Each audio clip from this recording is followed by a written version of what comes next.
Bismillahirrohmanirrohim. Assalamualaikum warahmatullahi wabarakatuh.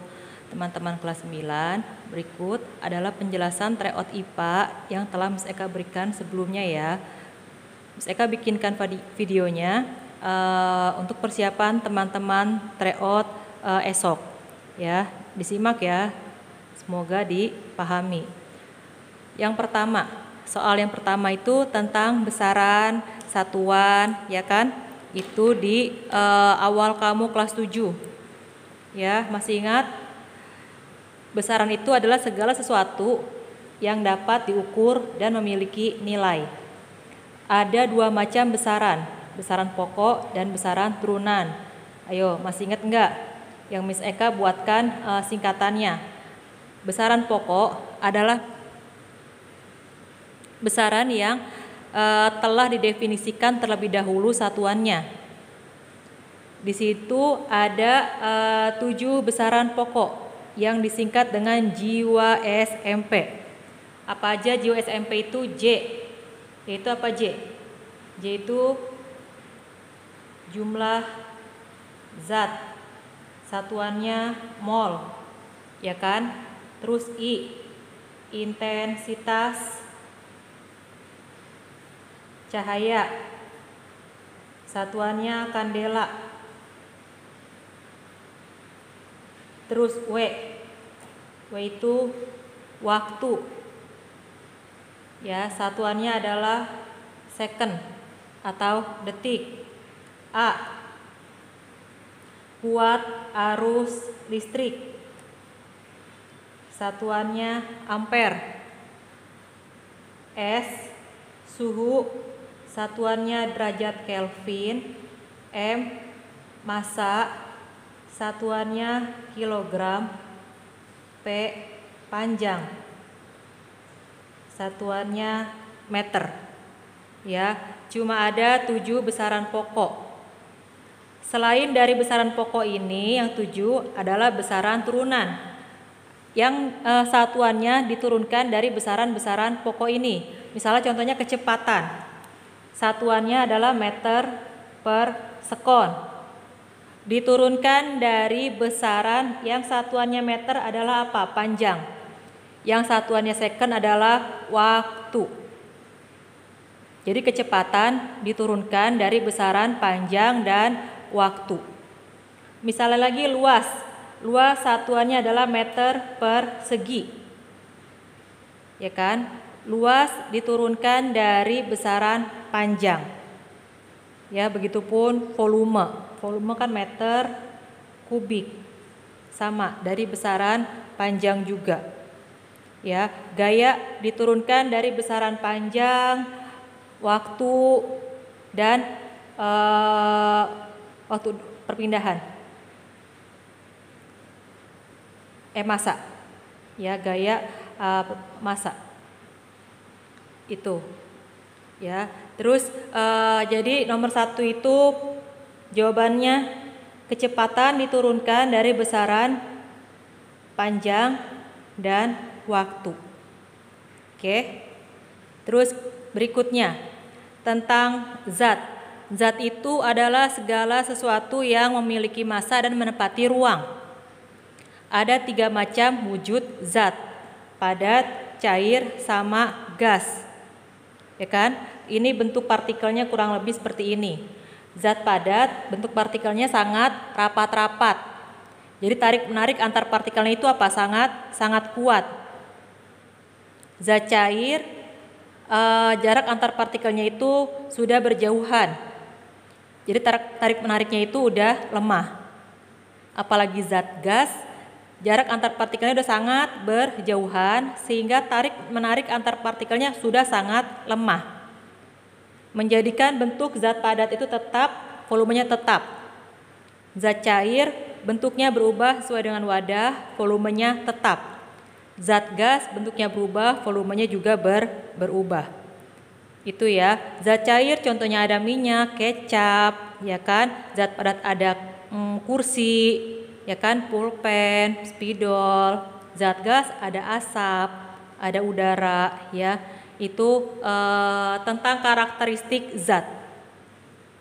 Kemudian ketiga zat ini wujudnya bisa berubah. Namanya adanya perubahan wujud zat. Dari padat ke cair, namanya apa? Namanya mencair. Dari cair ke padat, namanya membeku. Dari cair ke gas, namanya menguap. Dari gas ke cair, namanya mengembun. Dari padat ke gas, namanya menyublim. Dari gas ke padat, namanya mengkristal. Nah, keenam perubahan wujud zat ini ada yang dikatakan memerlukan kalor atau panas, sama melepas kalor atau melepas panas. Di sini contoh yang melepas kalor. Jadi apa? Dia buang, dia lepaskan panasnya. Contohnya ada membeku, mengembun, sama mengkristal. Sedangkan yang menyerap kalor atau memerlukan kalor itu ada mencair, menguap, menyublim. Ya, tinggal teman-teman sesuaikan aja tadi dengan jawaban yang ada di tryout ya. Ini materinya tentang perubahan wujud zat. Ada yang melepas kalor, ada yang menyerap atau memerlukan kalor. Ya, gitu. Oke. Terus berikutnya tentang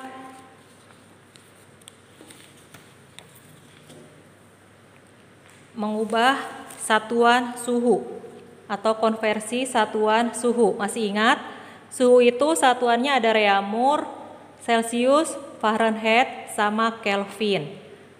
Di sini ada perbandingan suhunya ya dari satuan masing-masing.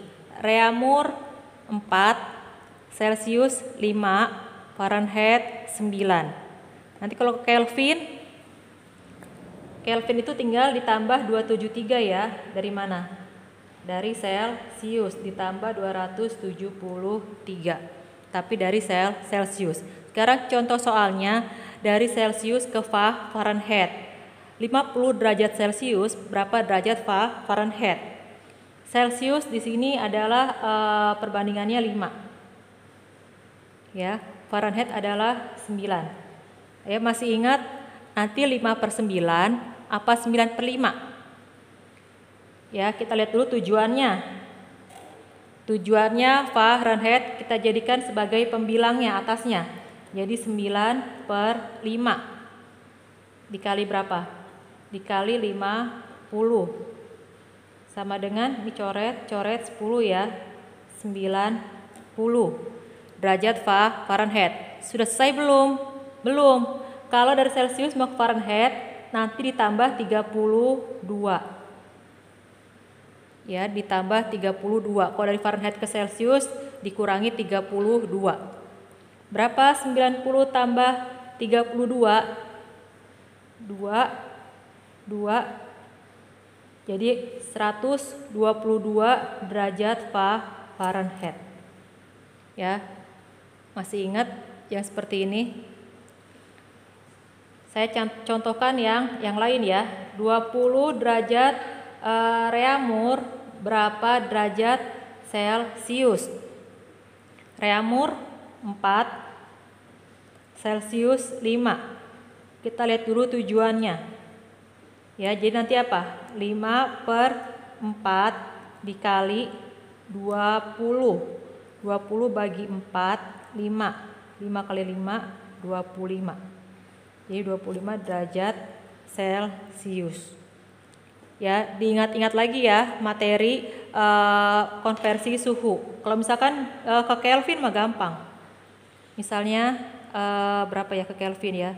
20 derajat Celcius berapa derajat Kelvin? Dari Celcius ke Kelvin tinggal ditambah 273. Jadi berapa? 20 ditambah 273. Berapa? 293. Misalnya seperti itu ya. Bisa dipahami ya. Jadi apa? Lihat dulu tuh tujuannya. Oke. Terus sekarang tentang asam basa garam, pemakaian lakmus. Lakmus ada 2, lakmus merah sama lakmus biru. Lakmus merah bila dicelupkan di larutan yang bersifatnya asam, tetap menjadi merah. Lakmus biru dicelupkan ke larutan asam menjadi merah. Ya, ini larutan asam. Di larutan basa, lakmus merah menjadi biru. Lakmus biru tetap menjadi biru. Kalau larutannya netral, lakmus merah tetap merah, lakmus biru tetap biru. Ya, kayak begitu. Oke, selanjutnya adalah perubahan fisika, perubahan kimia. Perubahan fisika ini tidak menghasilkan zat baru dan dia dapat kembali ke bentuk semula. Kalau perubahan kimia menghasilkan zat baru dan tidak dapat kembali ke bentuk semula. Contohnya adalah kertas. Misalnya ini kertas, ya. Apabila kertas jadi sobek-sobek, menjadi kecil-kecil bagiannya, itu adalah perubahan fisika. Sedangkan kalau kertasnya dibakar, menjadi hitam, menjadi abu, itu namanya perubahan kimia. Kemudian contoh lagi adalah kayu. Kayu apabila kamu rubah menjadi bentuk-bentuk lain seperti meja, kursi, itu namanya perubahan fisika. Fisiknya saja yang berubah, tapi apa? Dia tetap kayu. Kalau kayunya dibakar sama kamu sehingga menjadi arang, itu namanya apa? Namanya perubahan kimia. Gitu ya. Lanjut. Terus berikutnya adalah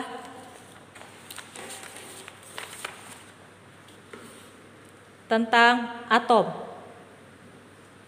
Ya, partikel penyusun atom.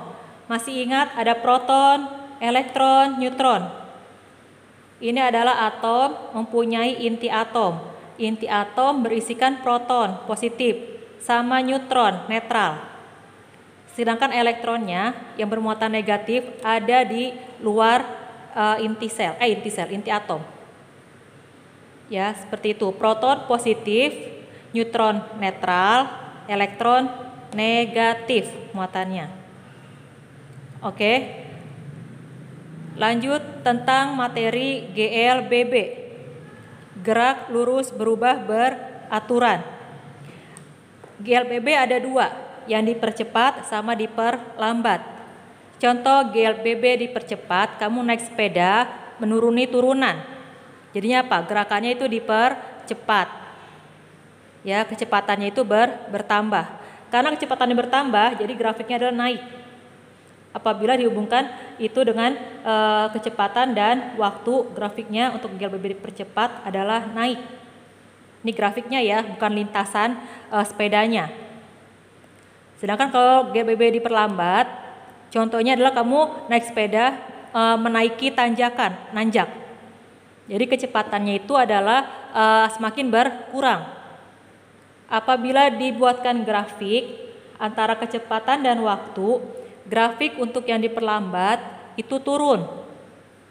Ya, ini adalah grafik kecepatannya ya, bukan bentuk lintasannya. Jadi kalau dipercepat, grafiknya itu naik, diperlambat, grafiknya turun kecepatannya. Oke, lanjut sekarang tentang hukum Newton. Hukum Newton ada dua, ya kan? Hukum Newton 1, Newton 2, Newton 3. Newton 1 tentang kelembaman. Newton 2 tentang percepatan. Newton 3 tentang aksi reaksi. Ini akan dibahas ya Newton 2 ya. Newton 2 itu tentang percepatan. A sama dengan F per M. A adalah percepatan, F gaya, M massa. Di mana percepatan dengan gaya ini adalah sebanding atau berbanding lurus. Jika gayanya besar, percepatannya besar. Gayanya kecil, percepatannya kecil. Percepatan dengan massa berbanding terbalik. Jika massanya besar, percepatannya kecil. Jika massanya kecil, percepatannya besar. Di soal tryout yang seperti ini ya, tentang resultan gaya. Diminta menunjukkan mana percepatan terbesar dan percepatan terkecil. Percepatan yang besar, kita cari gaya yang besar. Gaya yang paling besar. Karena percepatan dengan gaya itu sebanding. Percepatan yang paling kecil, kita cari gaya yang paling kecil juga. Karena percepatan dengan gaya itu berbanding terbalik. Masih ingat? Resultan gaya, kamu tambahkan yang searah, kurangi yang berlawanan arah. Ini contoh percepatan yang paling besar, mencari gaya yang paling besar. Ini karena searah semua ya. Jadi apa? Gaya tambahkan semua, 12 tambah 16 tambah 2, 20. Jadinya berapa? 48 Newton ke kanan. Gayanya 48, paling besar gayanya dibandingkan keempat gambar yang ada. Gayanya paling besar, maka percepatannya juga paling besar. Terus berikutnya, gaya yang paling kecil, yaitu 20 dikurang, ini dulu 12 ditambah 16, karena searah ya. Ditambah, dia adalah berapa? 28. 28 nanti dikurangin yang berlawanan arah 20, jadinya 8.